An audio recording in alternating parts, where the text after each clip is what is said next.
I'm pleased to introduce Dr. Alison Gopnik. She's one of the world's leading child psychologists. She's authored a number of books, including The Philosophical Baby. She's co-authored The Scientist in the Crib. She's a professor at UC Berkeley. And today she's here to talk to us about her latest book, The Gardener and the Carpenter, what the new science of childhood development tells us about the relationship between parents and children. I think you'll find it an interesting contrast to many of the philosophies about parenting today. Please join me in giving her a warm welcome. Thank you. Great. Thank you all for coming out at lunchtime. So the inspiration for this book really came because I started out wanting to write a book about two really significant developments in our scientific understanding of childhood. One whole set that come from evolutionary biology, and one whole set that come from the kind of developmental psychology that I do, along with some work on computation. And I wanted to write a book about it, and I realized about the same time I became a grandmother. So I actually have 3 grandchildren under the age of 5. And I realized that there was this enormous contrast between the picture that came out of the science that I was writing about and the picture that had become the dominant cultural view about what relations between parents and children are like. So part of the point of the book was to try, and that dominant cultural view I think is problematic in all sorts of ways. It's certainly problematic because it's not true and it doesn't fit anything that we actually know from the science, but it's problematic even independently of that. So that became really the focus of the book, was contrasting. Most of the book is about the science, but it was also contrasting the picture that comes out of the science with the picture that it seems to be the prevailing cultural picture. And a good sort of summary for the cultural picture comes with that word parenting. And one of the things I discovered, this is thanks to Google. Thank you, Google. This is a Google Ngram for the word parenting. And you can see that it actually really only even shows up at all in the 1960s. And then there's suddenly this exponential increase in the use of the term in the 70s, going right up to today. And of course, there's been mothers and fathers and children and parents for as long as the English language has been around. But this very specific word, parenting as a verb, not parent as a noun, is a very recent development. And that word came with a picture. And the picture is something like this, that being a parent is a bit like being a carpenter, which is where part of the title comes from. If you just have the right techniques, the right kind of control, you can kind of pay attention to the raw materials that you have, but you can shape those raw materials into a child of a particular kind who's happy or successful or smart, and then that will shape that child into an adult who will have particular characteristics, happy or successful or smart. It's never quite clear exactly what the happy or successful or smarter than what is, but that's kind of the picture that comes with that word parenting. And there's a billion-dollar industry, literally billion-dollar industry that's developed that serves the need of people wanting to do this activity of parenting. And it's an interesting question about why does this suddenly start showing up in the late 20th century? And I think the answer is because, as we'll see in a minute, for most of human history, children were cared for by a wide network of different kinds of people. And that meant that the way that you learned how to care for children was by having experience of caring for children. So you took care of your younger sibs or your younger cousins. You watched your older sibs and your grandmothers and your aunts and your uncles take care of children. You had lots of opportunities to figure out how to care for children before you actually had to face caring for your own children. And what happened at the end of the 20th century was, for the first time, people were having children who had never taken care of a child before, who were maybe 30 or 40 years old, who had spent a lot of time working and going to school and knew how to work and how to go to school, but hadn't actually cared for children. So when it came time to care for children, they thought, oh, okay, I know what this is like. This is like working or going to school. This is my new job. This is the new gig, and I'll go and get the manuals and figure out how this new gig works, or I'll take this class, just the way that I took the classes and got the manuals for my other job and work projects. So that's very much the picture that's become the dominant. That's very much the picture that's become the dominant picture of what relationships between parents and children should be like. Okay, so if that's not the right picture, what is the right picture? Is it that parents don't matter at all? And what I argue is a much better way of thinking about it is that being a parent is more like being a gardener. Now, one of the things that I talk about a bit in the book is empirically, there's no evidence that the small differences in parenting techniques that middle-class parents obsess over, like do you co-sleep with your child, or do you let your child sleep it out, or how much homework do you do, or does the stroller face frontwards or backwards? Believe it or not, there's like a war, the stroller wars, about whether the stroller should go frontwards or backwards. There's no evidence that any of those small conscious changes in parenting techniques make any difference to anybody in the long run. I mean, the evidence is that there isn't any relationship between those things and what happens to children in the long run. Now, does that mean that parents don't matter? Not at all, because there's lots of evidence that, and I'll talk about that in a minute, that caregiving, that having someone who's a committed, loving caregiver makes an enormous difference to your life. And children, like the 20% of American children growing up in poverty who often don't have that network of caregiving, are at risk in all sorts of ways, and doing things like introducing maternal leave or universal preschool that allows that caregiving is one of the best attested social science, one of the best attested policy interventions in all of social science. So it's not that parenting doesn't matter, but those things that we obsess about as middle-class parents of parenting techniques don't seem to matter. Now, how would that be true? How could it be that parents are so important and yet parenting techniques don't seem to make a difference? And the analogy is, think about what it's like to be a gardener. If you're a gardener, at least like me, one of the things about gardening is you work incredibly hard, you sweat, you're up to your ears in manure a lot of the time, and nothing comes out the way, in all these respects, much like being a parent. And nothing comes out the way that you want it to, or the way that you expect it to. Everything is sort of unexpected, both the things that you really plan that completely fall apart, but then the marvelous things that happen that you wouldn't have anticipated. And that's true, but there's actually a deep reason for that. And the deep reason is that what you do when you're a gardener is you create an ecosystem. So what you want to do is create a rich enough soil and a protected enough space so that many different things can flourish, many different kinds of plants can flourish. And they can flourish in unexpected new ways when circumstances change. So what you do when you garden is not create the biggest potato or create the grandest orchid. What you do is create this ecosystem in which many, many different things are possible. Many different things can happen. And that kind of a system, one of the messages, the morals of biology, is that that kind of system is much more resilient in the face of change than the giant monoculture potato or the hothouse orchid is. And what I'm going to argue is that from an evolutionary perspective, that's exactly the point of childhood. Exactly the point of childhood is to create this protected ecosystem in which totally novel, unexpected, weird, strange things can happen. And that's what actually allows human cultural progress, is that each generation does things that the previous generation could never have anticipated. And in fact, if you could accomplish this parenting picture of putting out the specs in the blueprint and having the child come out exactly the way that you wanted, you would have defeated the whole purpose of childhood by doing that. Because the whole purpose of childhood is to allow a space for diversity and novelty. Okay, let me talk a little more about this in an evolutionary context. And people are rightly suspicious of evolutionary psychology, which tends to be arguments that basically say it would have been good for us to do X in the Pleistocene, so that's why we do X now. But there's actually really beautiful work in behavioral ecology and evolutionary biology, doing things like doing very careful comparisons among different species of animals that can tell us something about how it is that human beings evolved. And the contemporary work suggests that what biologists call our life history, the way that we develop over time, that seems to have been the thing that was really selected for.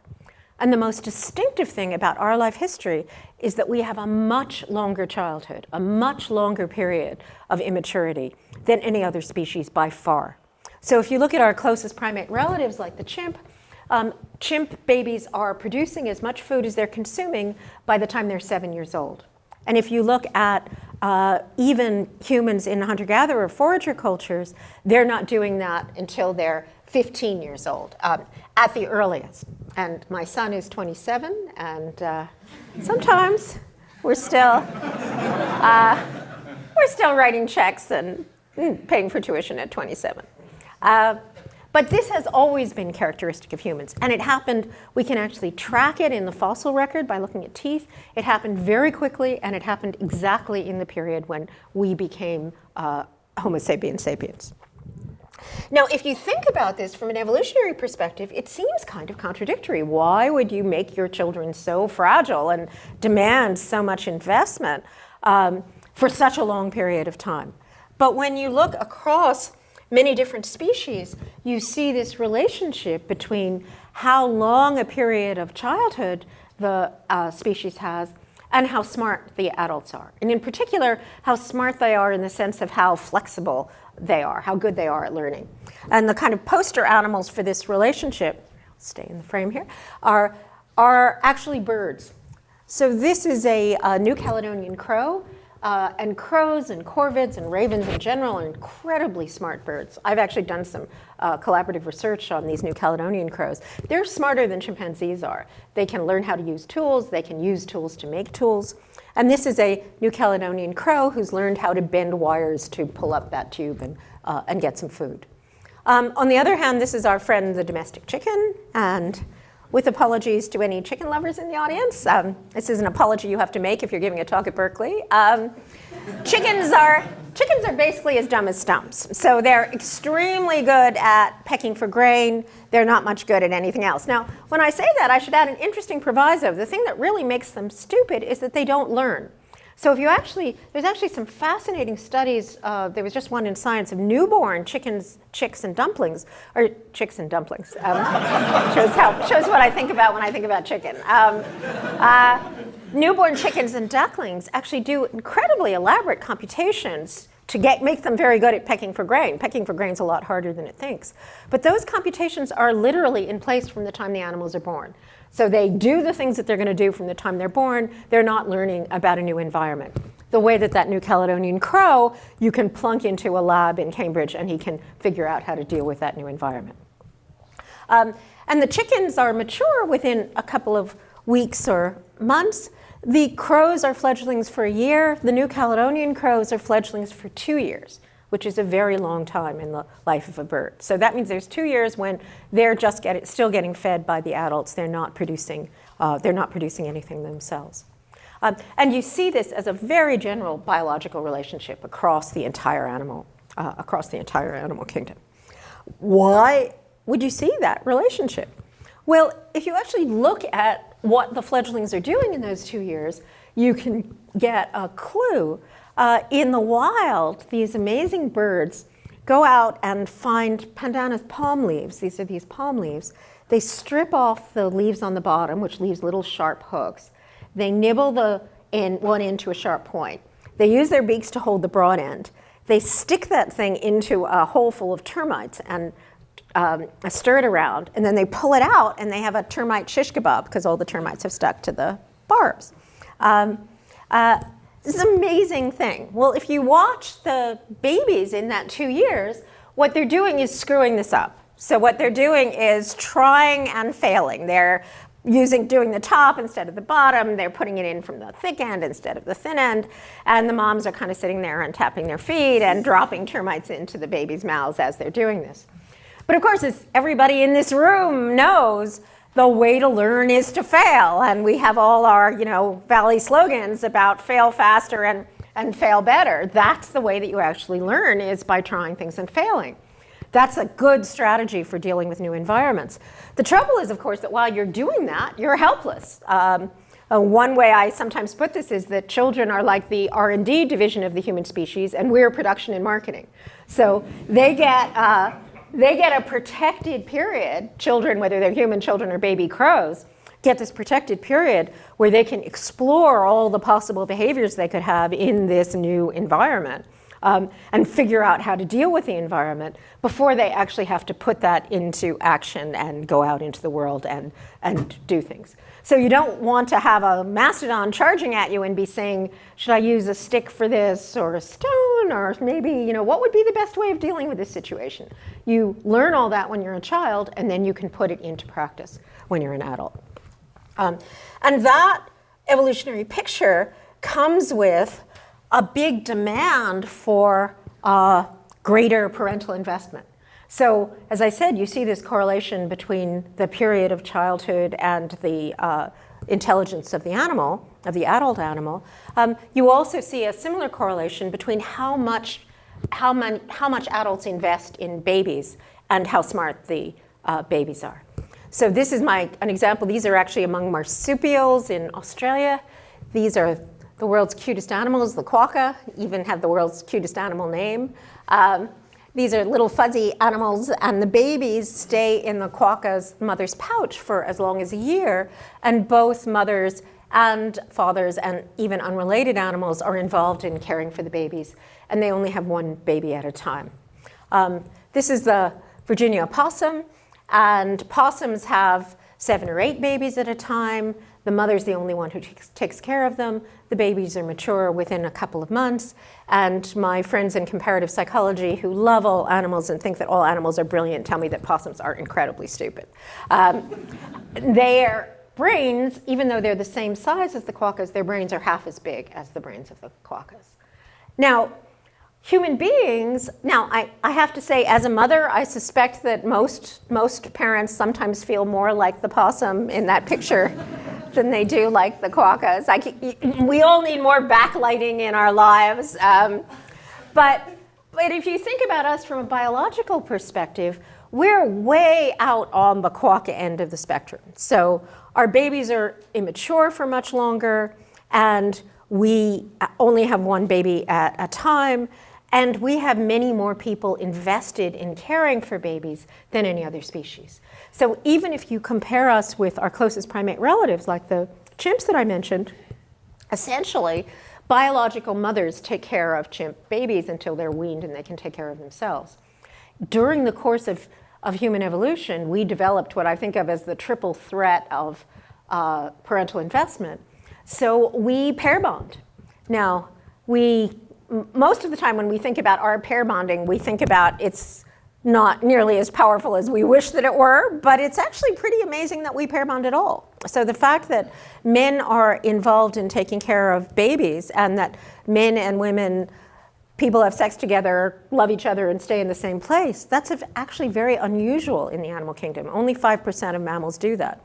And that pair bonding strategy seems to be correlated with this extra investment, as in the case of the quokkas, who also are an unusually pair-bonded mammalian species.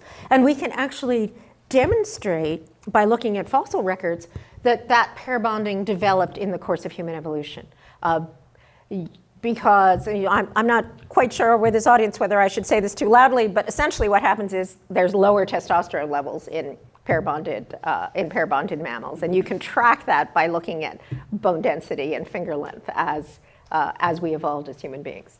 So we evolved pair bonding, very distinctive kind of behavioral pattern.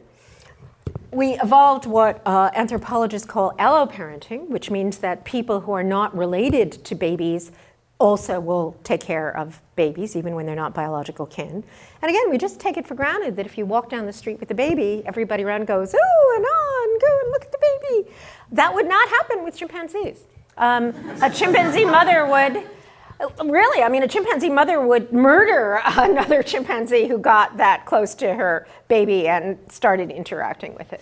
And there's a lot of evidence that, for instance, there's a lovely study recently of hunter-gatherer societies.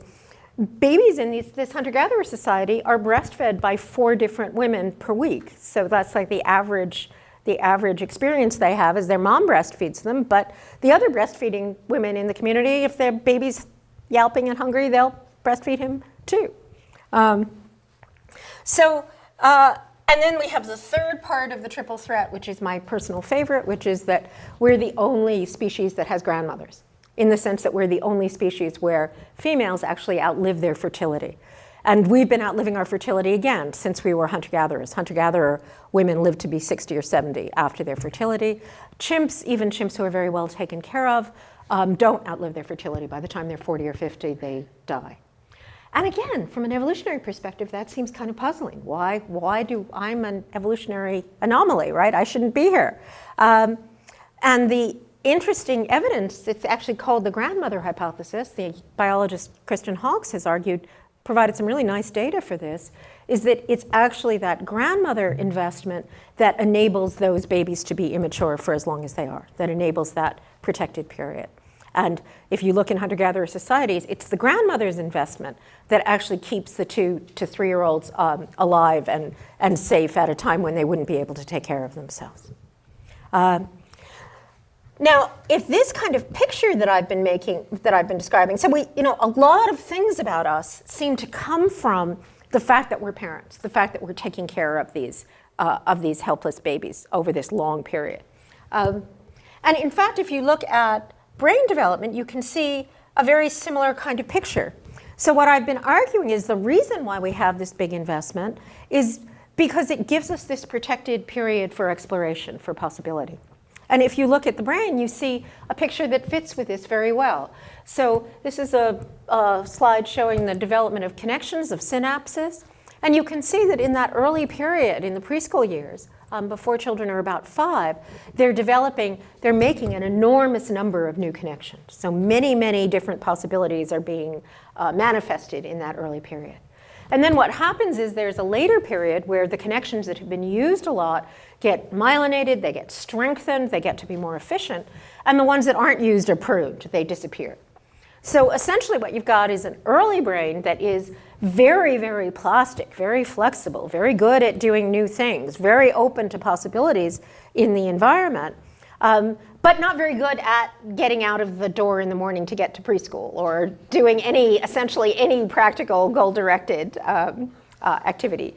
You may sometimes feel like this about some of the R&D guys that you know as well, and certainly about some of the scientists who have got the same kind of evolutionary niche. By the time most people at least get to be about 5, you see this really different brain, a brain that's very well designed to do things swiftly and effectively. It's this really lean, mean planning and acting machine, not so good at being flexible, not so good at changing in the light of different circumstances, not so good at being plastic. And that seems to be something that, again, is part of the picture about why it is that we have children. What's childhood doing? It's giving you this period when you can afford to have a highly flexible, a brain that's very good at learning and not very good at planning or acting.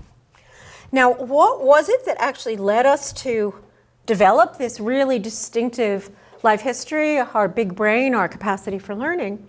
Well, of course, it's not something that is completely uncontroversial, but the most plausible hypothesis at the moment is that what led to human evolution in particular was environmental variability. So this is a climate map during the course of human evolution.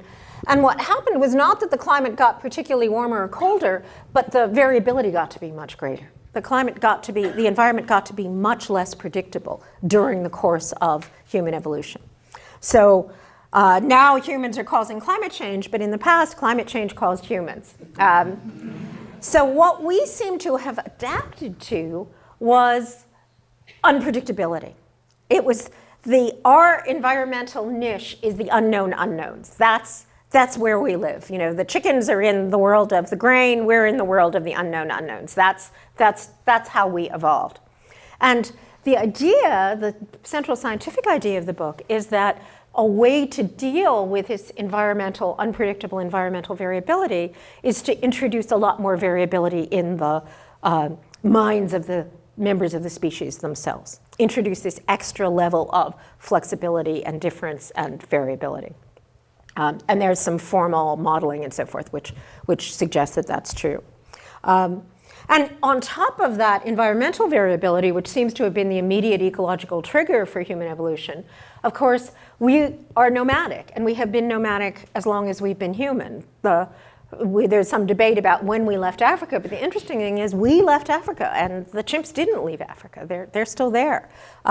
We moved into new environments from the very beginning. That was one of our other evolutionary tricks. And of course, we have culture, which means that we can create new environments in the course of responding to environmental variability. And what all that means is it's a kind of perfect storm for us to be the species that needs to deal with the greatest amount of variability and unpredictability. And our long life history, our childhood, seems to be the central adaptation that we had to enable us to do that. Our big brain and a long childhood that let that brain figure out what's going on in this new environment that I'm facing, those seem to have been the central parts of our human adaptation. Now, if that picture that I've been describing is right, you might, so what I've just been describing to you very briefly, I talk about it at more length in the book, and there's much more to say about it, is the half piece, the piece about the evolutionary biology of childhood that's really developed in the last 15 years or so in ways that I think is really interesting and exciting. The second part of the science is the science that I actually do in my lab, which is if this picture I've been giving you of the kids as the R&D department is true, you might expect that they would be gifted with, born with, especially powerful learning abilities. And that's essentially what we've discovered in my lab and others over the last 15 years, empirically looking at young children. So it turns out that even the youngest children, even young babies, although I won't be talking about babies today, can do complicated kinds of statistical analyses. They use a lot of the same techniques as machine learning programs. We've done things using Bayesian causal graphical models as a model for what children are doing. They do systematic experiments, which we call getting into everything.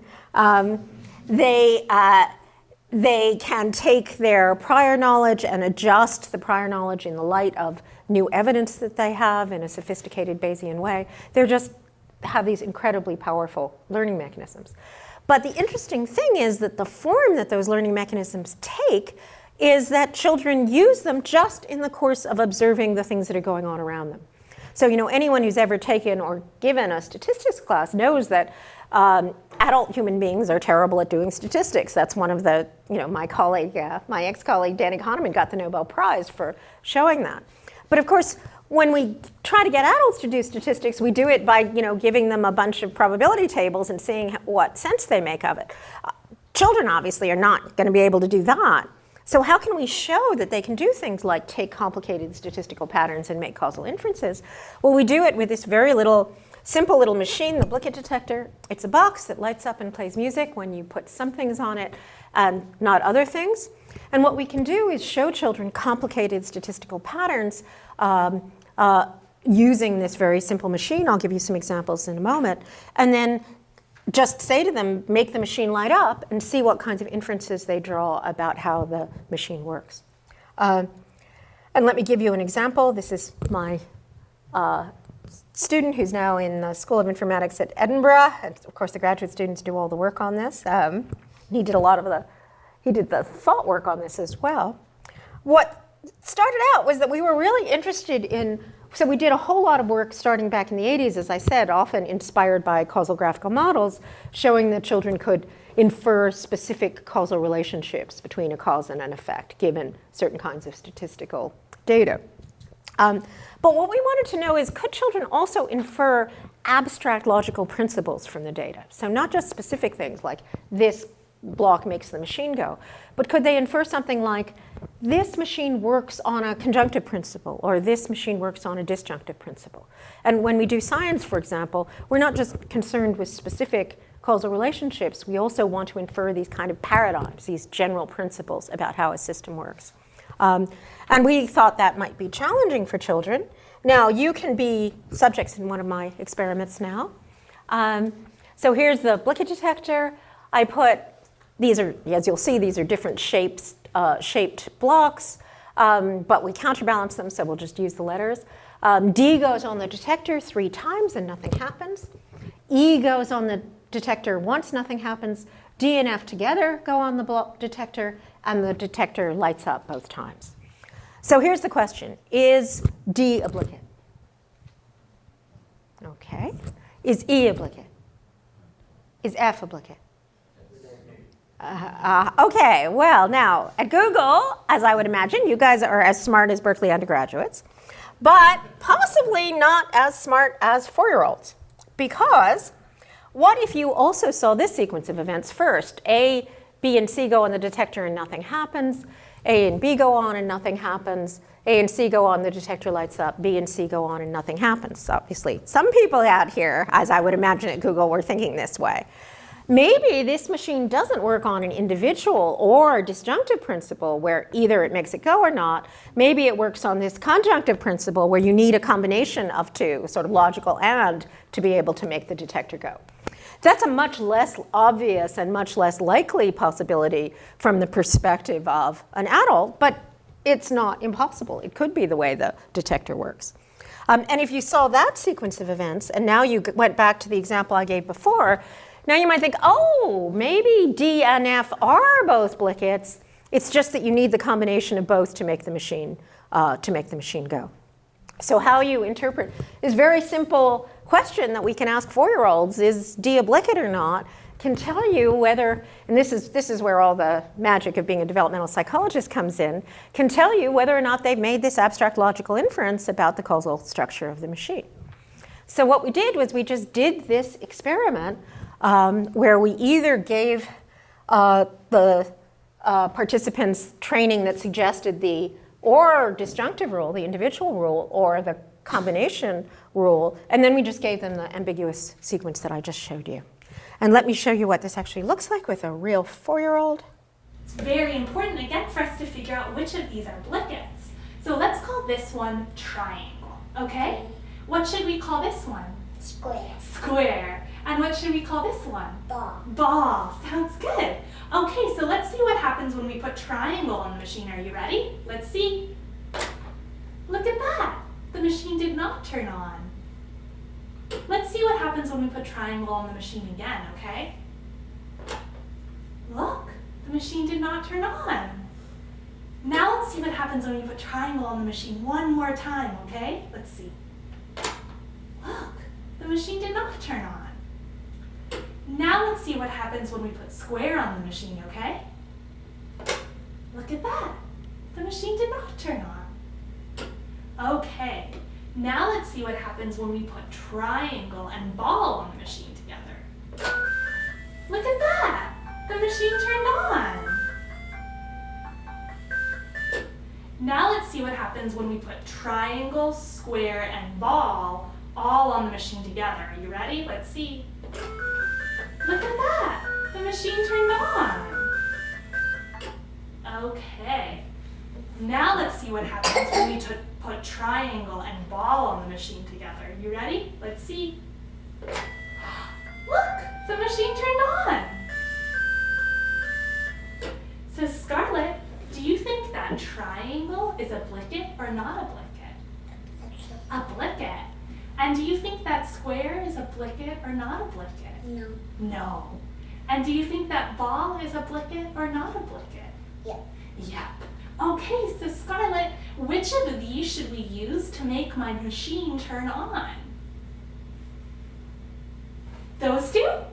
Okay, so I show this partly because it's a moral obligation on developmental psychologists to show cute kid videos, but also, I don't know, Googlers might be a little different than even Berkeley undergraduates, but if you're like most adults who I have shown this to, you were sitting there and thinking to yourself, what was that? Was it like the square one and then ball and then castle went on and it went on, or was it the triangle went on and then ball went on?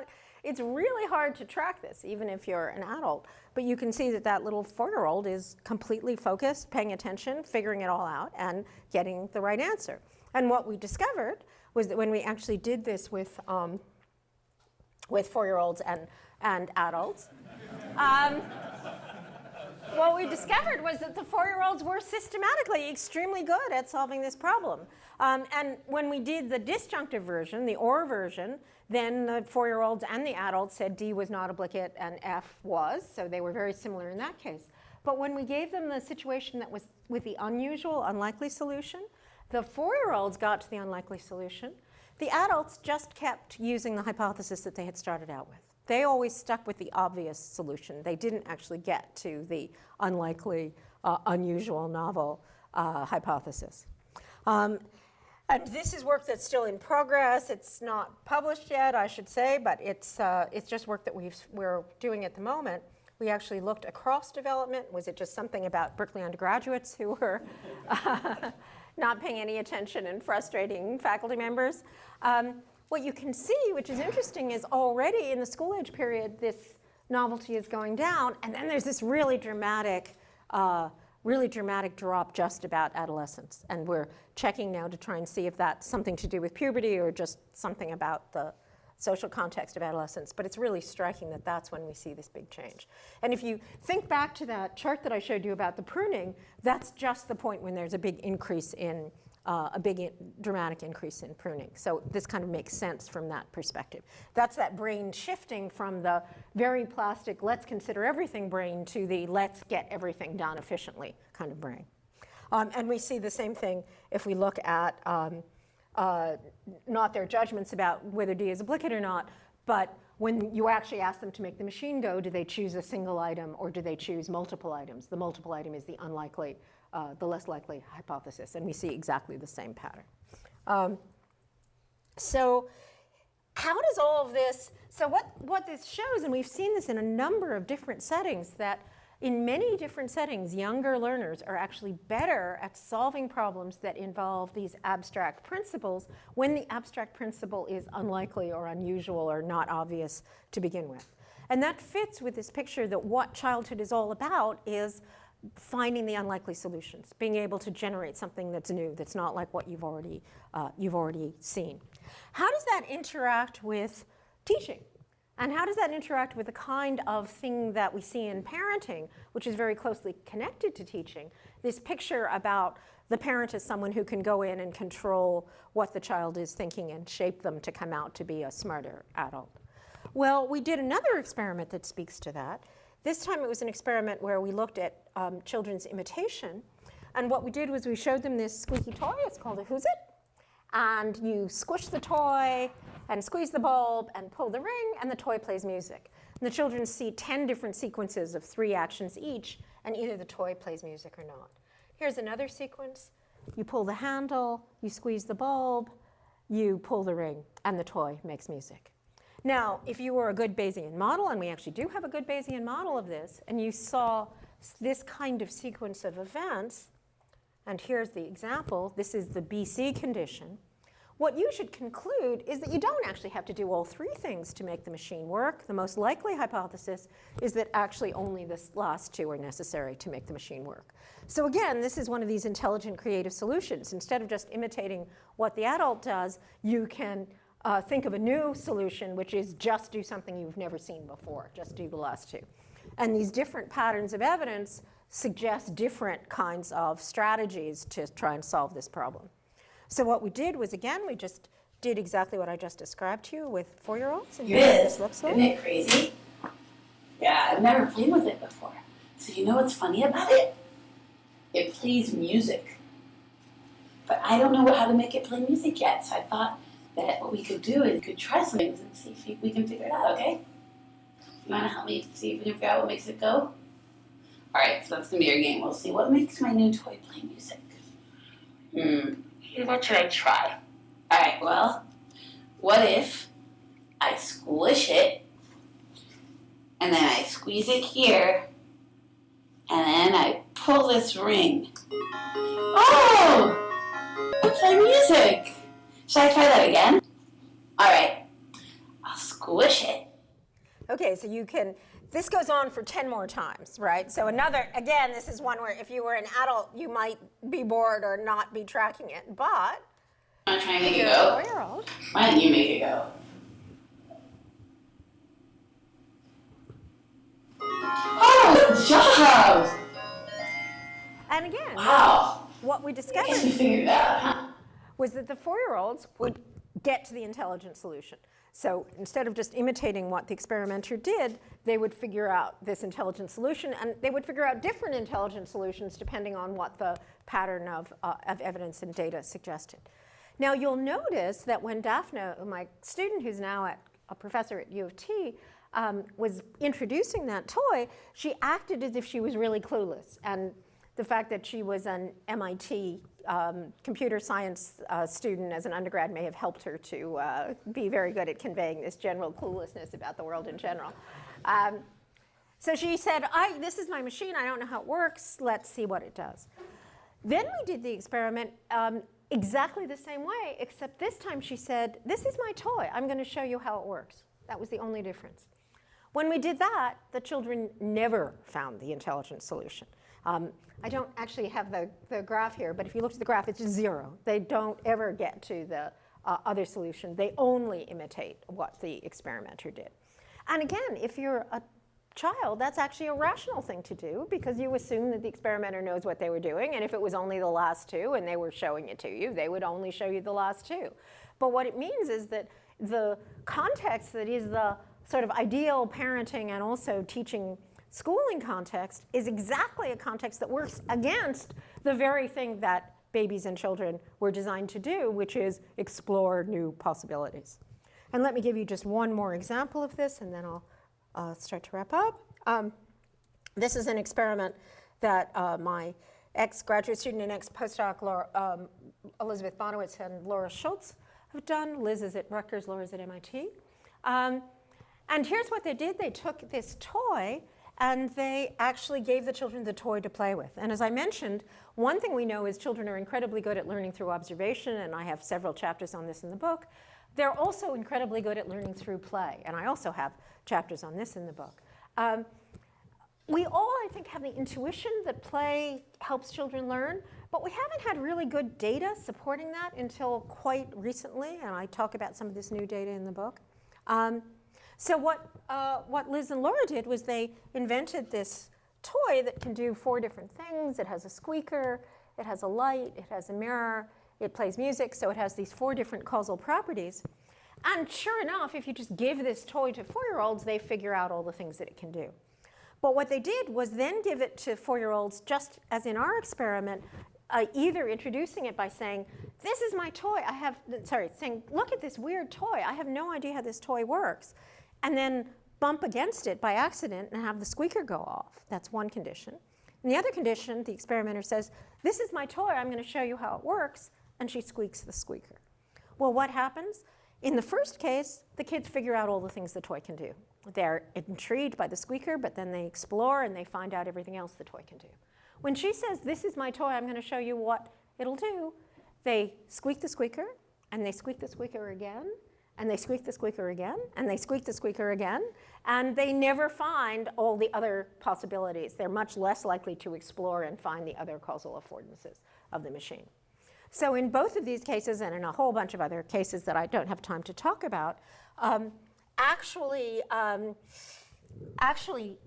teaching the children in the way that the parenting model suggests actually narrows the range of options that they're willing to consider. Okay, since I am privileged to have a really geeky audience here, I will do two geeky slides, and then I'll finish up. What is it that is actually going on in this early period? How could we computationally describe what's going on with these children exploring so much? One thing that we've argued is that they might be doing something like sampling a hypothesis space. You could think about the way that they're learning as, they've got this big range of hypotheses. They're starting out at one place in the hypothesis space. They're doing little tweaks to the hypotheses that they have and trying to see how they fit with the data and moving through this hypothesis space. And one of the things that comes from engineering and computer science and neuroscience is this idea that if you're thinking about that kind of problem, searching through a space, there's a real tension between a kind of exploitation learning and a kind of exploration learning. So the exploitation learning is just make small tweaks, this is a kind of low temperature search, just look close to where you already are, just make small changes. And that has the advantage that you'll get to a good enough solution quickly, but there might be a really good solution far off in another part of the space and you'll never get there. You'll get stuck in a local minimum. The other option, the exploratory high temperature search, is you bounce all around the space, you try one crazy thing 1 minute, another crazy thing another minute, and most of them are complete failures and you never get there. But if there really is a better solution way out here somewhere, then you won't miss that solution. And anybody who's hung out with 3-year-olds, the picture of them bouncing, they literally kind of bounce off the walls. And the point about this is they also psychologically bounce off the walls. They're always thinking up some weird, crazy, strange thing which is different from the thing that they said 5 seconds ago. And that traditionally was seen as a sign that they were irrational, that they weren't good at thinking about things. But increasingly, it seems like that might actually be a feature instead of a bug. But it's a feature that comes with a cost, which is, of course, the good enough solution is not a place that they're going to get very quickly while they're bouncing around the space. And one idea that, again, comes out of engineering computer science is this idea of simulated annealing, which is that a way of resolving this tension is start out with the big, wide, high temperature search and then cool off to the lower temperature search. So my slogan for the geeky audience is, my slogan for the general audience is parents care so that children can explore. That's the point of being a parent. For you guys, I'll give you my geeky slogan, which is that childhood is evolution's way of performing simulated annealing. And adults in this picture are not there to actually shape their children to come out a particular way or get to a particular hypothesis. The role of the adults is essentially to keep the kids thriving and alive and give them lots of good problems to solve when they're in this high temperature search period. So I will stop there. Oh, no, I will not stop there. I'll put up my acknowledgement slide. All my wonderful collaborators, as I mentioned, the graduate students who actually do all the work and the funders who make all the work possible. And take some questions.